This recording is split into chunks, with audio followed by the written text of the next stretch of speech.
Lumix Panasonic FZ200. Donc la première chose à faire, c'est de voir en mode automatique. On va passer au mode P. Donc pour passer au mode P, il vous suffit maintenant de faire un réglage simple, c'est d'aller chercher les ISO avec le bouton ISO ici.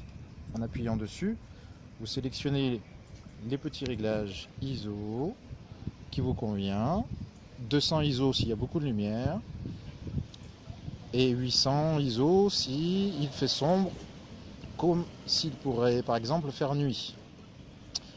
Donc je vais revenir à mettre 200 ISO parce qu'aujourd'hui il fait un peu sombre.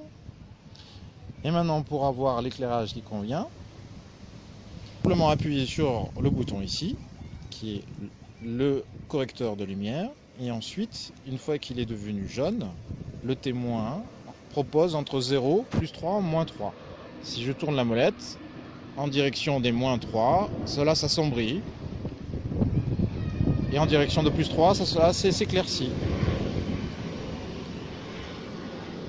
Donc je choisis la couleur qui convient, je valide, il va faire les calculs des chiffres, vitesse et F, tout seul, et j'ai plus qu'à choisir de cibler en appuyant sur le déclencheur correctement à mi-course.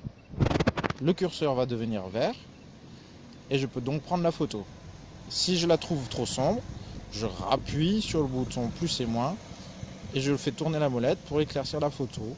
Je valide avec toujours le curseur vert et je prends la photo.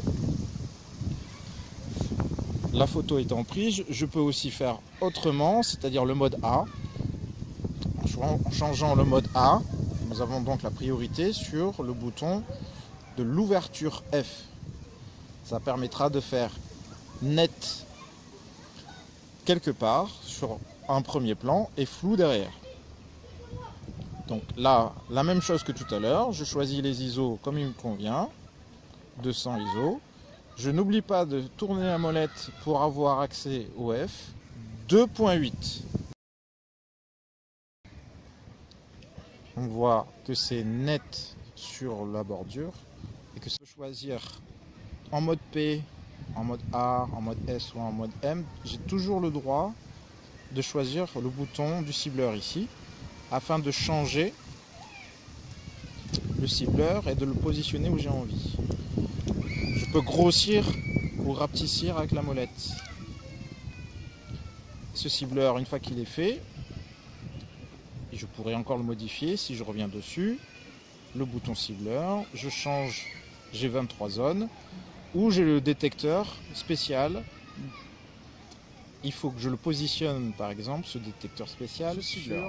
Il suffit d'appuyer sur ce bouton AE, de choisir un sujet intéressant, de zoomer dessus, de lui demander de cibler.